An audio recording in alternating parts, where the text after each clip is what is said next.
లేవియకాండము 5వ అధ్యాయము. ఒకడు ఒట్టు పెట్టుకొనివాడై తాను చూచిన దాని గూర్చి గాని తనకు తెలిసిన దాని గూర్చి గాని సాక్షి అయి ఉండి దాని తెలియజేయక పాపం చేసిన ఎడల అతడు తన దోష శిక్షను భరించును. మరియునొకడు ఏ అపవిత్ర వస్తువునైనను ముట్టిన ఎడల అది అపవిత్ర మృగ కళేబరమే గాని అపవిత్ర పశు కళేబరమే గాని అపవిత్రమైన ప్రాకిడి జంతువు కళేబరమే గాని అది అపవిత్రమని తనకు తెలియకపోయినను అతడు అపవిత్రుడై అపరాధి యగును. మనుషులకు తగులు అపవిత్రతలలో ఏదైనను ఒకనికి తెలియకుండా అంటిన ఎడల అనగా ఒకనికి అపవిత్రత కలిగిన ఎడల ఆ సంగతి తెలిసిన తరువాత వాడు అపరాధి యగును.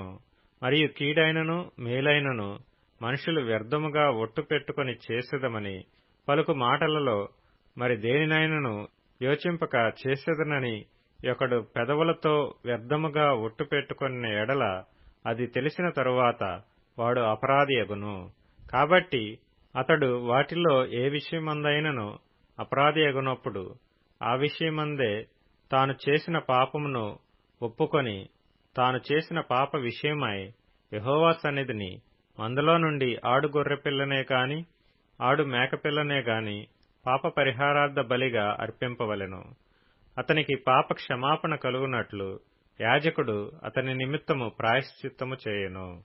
అతడు గొర్రెపిల్లను తేజాలని ఎడల అతడు పాపియగునట్లు తాను చేసిన అపరాధ విషయమై 2 తెల్ల గువ్వలనే గాని 2 పావురపు పిల్లలనే గాని పాప పరిహారార్థ బలిగా ఒకదానిని దహన బలిగా ఒకదానిని యెహోవా సన్నిధికి తీసుకొని రావలెను. అతడు యాజకుని యొద్దకు వాటిని తెచ్చిన తరువాత అతడు పాప పరిహారార్థమైన దానిని మొదట నర్పించి దాని మెడ నుండి దాని తలను నులమవలెను గాని దాని నోడదీయకూడదు. అతడు పాప పరిహారార్థ బలి పశు రక్తములో కొంచెము బలిపీఠము ప్రక్కన ప్రోక్షింపవలెను. దాని రక్తశేషమును బలిపీఠము అడుగున పిండవలెను. అది పాప పరిహారార్థ బలి. విధి చొప్పున రెండవ దానిని దహనబలిగా అర్పింపవలెను. అతడు చేసిన పాపము విషయమై యాజకుడు అతని నిమిత్తము ప్రాయశ్చిత్తము చేయగా అతనికి క్షమాపణ కలుగును. 2 తెల్ల గువ్వలైనను 2 పావురపు పిల్లలైనను తనకు దొరకని ఎడల పాపము చేసిన వాడు తూమెడు గోధుమ పిండిలో 10వ వంతును పాప పరిహారార్థ బలి రూపముగా తేవలెను. అది పాప పరిహారార్థ బలి గనుక దానిమీద నూనె పోయవలదు, సాంబ్రాణి దానిమీద ఉంచవలదు. అతడు యాజకుని యొద్దకు దానిని తెచ్చిన తరువాత యాజకుడు జ్ఞాపకార్థముగా దానిలో పిడికెడు తీసి యెహోవాకు అర్పించు హోమ ద్రవ్యముల రీతిగా బలిపీఠం మీద దానిని దహింపవలెను. అది పాప పరిహారార్థ బలి. పై చెప్పిన వాటిలో దేని విషయమైనను పాపము చేసిన వాని నిమిత్తము యాజకుడు ప్రాయశ్చిత్తము చేయగా అతనికి క్షమాపణ కలుగును. దాని శేషము నైవేద్య శేషము వలె యాజకుని దగును. మరియు యెహోవా మోషేకు ఈలాగు సెలవిచ్చెను.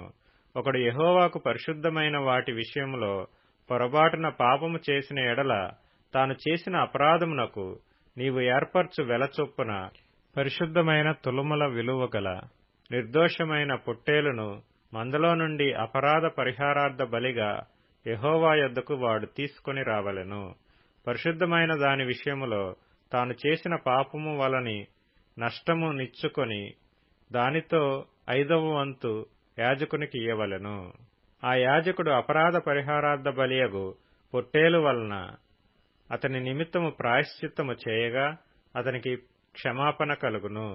చేయకూడదని యెహోవా ఆజ్ఞాపించిన వాటిలో దేనినైనను చేసి ఒకడు పాపి అయిన ఎడల అది పొరబాటున జరిగినను అతడు అపరాధి అయి తన దోషమునకు శిక్ష భరించును.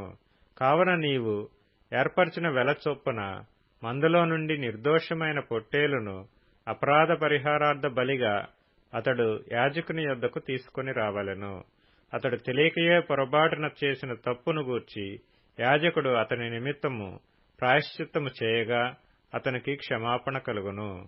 అది అపరాధ పరిహారార్థ బలి. అతడు యెహోవాకు విరోధముగా అపరాధము చేసినది వాస్తవము.